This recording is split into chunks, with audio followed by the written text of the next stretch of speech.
श्री राम ज्योतिष India YouTube channel में सभी ज्योतिष प्रेमियों का स्वागत है।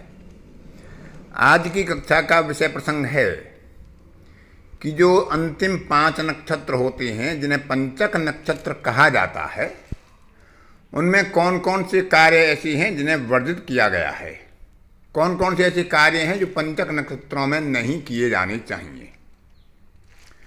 और यदि ऐसी संभावना बन जाती है कि उन नक्षत्रों में वह कार्य करना पड़ जाता है या कर लिया होता है, तो उसका क्या परिहार या क्या उपाय किया जा सकता है, आज उसी के बारे में विचार करेंगे।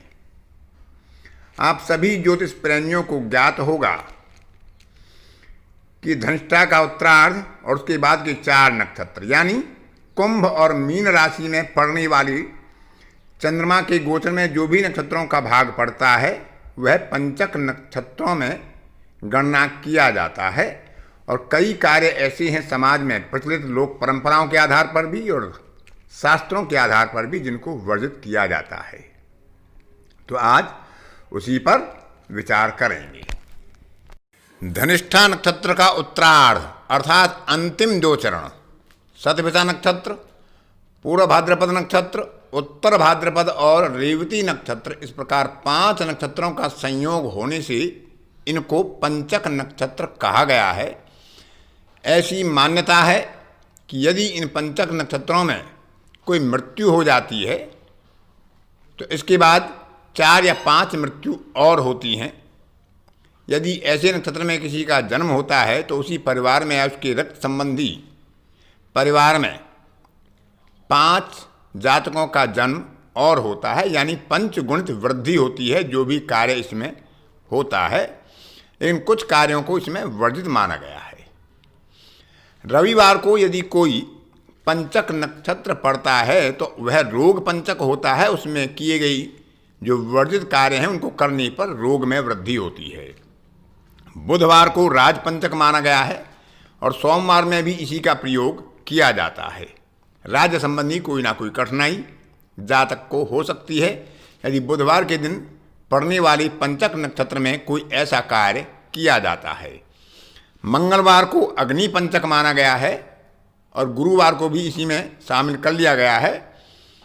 तो इसमें अग्नि से भय की संभावना रहती है यदि मंगलवार के दिन पड़ने वाली पंचक नक्षत्र में वर्जित कार्य किए जाते हैं। शुक्रवार को चोर पंचक अर्थात ऐसे कार्य किए जाने पर चोरी आदि के द्वारा धन हानि का भय रहता है। और शनिवार को यदि कोई पंचक नक्षत्र पड़ता हो और उसमें कोई वर्जित कार्य किया जाता है तो ज्योतिषकारों के अनुसार मृत्यु पंचक बताया गया है, यानी मृत्यु भय की संभावनाएं बनती हैं, ऐसा ज्योतिषकारों का मत है। पंचक नक्षत्रों में जो कार्य वर्जित बताए गए हैं उनमें काष्ठ का सामान, लकड़ी का सामान, ईंधन आदि का संग्रह करना, फर्नीचर आदि का संग्रह करना या उनका खरीदना, या गाँव में जो गोबर के उपले बनाए जाते हैं उनसे जो बिटोरा रखा जाता है उसमें इसका बहुत अधिक विचार किया जाता है। ग्रामीण महिलाएं जो अशिक्षित होती हैं वह भी उसको रखने से पहले किसी पंडित से जाकर पूछती हैं कि पंचक तो नहीं चल रही हैं, तो वह उनका परिहार करके या उनका त्याग करके ही उस कार्य को करते हैं। तो काष्ठ आदि का, लकड़ी आदि का, ईंधन आदि का संग्रह करना, क्रिया करना पंचक नक्षत्रों में वर्जित बताया गया है।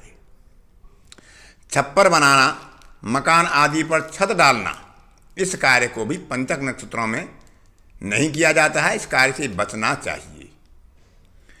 मृतक का दाह संस्कार करना, लेकिन इसमें एक समस्या ये आ जाती है कि मृतक का दाह संस्कार यदि पहले ही पंचक में किसी की मृत्यु हो जाती है तो 5 दिन तक दाह संस्कार को नहीं रोका जा सकता, उसके क्रियाकर्म को नहीं रोका जा सकता है। तो इसके लिए आगे परिहार बताए गए हैं, उन पर चर्चा करेंगे। लेकिन यथासंभव दाह संस्कार यहाँ पर वर्जित बताया गया है। कुछ जिज्ञासुओं का मत है कि क्या पंचक में मृत्यु होने पर भी उसका उपचार या परिहार करना चाहिए। तो केवल पंचक नक्षत्रों में दाह संस्कार करना वर्जित है। मृत्यु होने के बाद यदि पंचक नक्षत्र समाप्त हो जाते हैं तो दाह संस्कार किया जा सकता है, उसमें उपाय या परिहार करने की आवश्यकता नहीं होती है। इसके अलावा जब मृतक की जो अंत्येष्टि के बाद जो 13वीं होती है, जो भी किसी का 12वां होता है, तो उसको भी पंचक नक्षत्रों में करना वर्जित माना गया है। उसको आगे पीछे किया जाता है, लेकिन इसमें ये संभावना बताई जाती है कि इनमें जैसे 13 दिन का होता है 13वीं, तो इसको आगे बढ़ाया नहीं जाता है, उसको कम किया जा सकता है। इसके अलावा लकड़ी का सामान है, पलंग है, चारपाई है, भले वह लोहे का हो लकड़ी का हो, उसको खरीदना, उसको बनाना, उसको बुनना, ये भी पंचक नक्षत्रों में वर्जित माना गया है। और दक्षिण की दिशा में यात्रा करना भी विशेष रूप से, वह विवाह के लिए हो, व्यवसाय के लिए हो, किसी भी कार्य के लिए हो, पंचक नक्षत्रों में वर्जित माना गया है। दक्षिण दिशा में यात्रा से बचना चाहिए। यदि ऐसी संभावना बनती है कि कोई चीज़ आवश्यक होती है, कोई कार्य करना आवश्यक होता है, तो उसके लिए शास्त्रों में परिहार बताए गए हैं, उपाय बताए गए हैं, उनको करने के बाद ही इन कार्यों को किया जा सकता है। परिहार के लिए शास्त्रों में बताया गया है, प्राचीन ज्योतिषकारों के द्वारा बताया गया है कि यदि काष्ठ संग्रह या विवाह आदि के लिए फर्नीचर आदि की खरीद करना आवश्यक हो जाता है, ईंधन का खरीदना या संग्रह करना आवश्यक हो जाता है, तो इसमें शांति के लिए उसको खरीदने से पहले शिव जी के मंदिर में जाकर आटे का दीपक बनाकर, पंचमुखी दीपक, और उसमें तेल का दीपक वहाँ पर जलाकर प्रज्वलित करके उस कार्य को प्रारंभ कर सकते हैं। या यदि हम कर चुके हों तो उसकी समाप्ति के बाद हमें माता गायत्री के मंत्रों से, गायत्री मंत्र के द्वारा हवन करा लेना चाहिए, तब इसमें शांति हो जाती है। अन्यथा जो पीछे रोग पंचक, चोर पंचक आदि बताए हैं, उनके आधार पर किसी न किसी प्रकार की हानि होने की संभावना बनी रहती है। छप्पर डालना या मकान पर छत बनाना आवश्यक हो तो कार्य प्रारंभ करने से पहले मजदूरों को, श्रमिकों को मिष्ठान्न खिलाकर कार्य प्रारंभ किया जा सकता है। दाह संस्कार यदि करना आवश्यक होता है, पंचक नक्षत्रों में दाह संस्कार करना पड़ता है, तो ऐसे ही 5 पुतले और बनाकर उनका भी दाह संस्कार की विधि विधान से दाह संस्कार किया जाए, तभी इसकी शांति मानी गई है।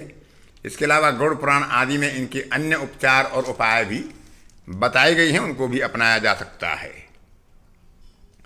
यदि दक्षिण दिशा में यात्रा करनी आवश्यक हो रही हो तो हनुमान मंदिर में 5 प्रकार के फल चढ़ाकर और हनुमान जी से अनुमति लेकर उनका पूजन आदि करके यात्रा विधान किया जा सकता है, यात्रा प्रारंभ की जा सकती है, ताकि उसमें आने वाले विघ्नों से जातक की रक्षा हो सके। यदि पलंग आदि का निर्माण कर लेते हैं, क्रिया कर लेते हैं, चारपाई का बुनाई कर लेते हैं, जो वर्जित बताया गया है, वैसे तो यथासंभव हो सके तो इनसे बचना चाहिए।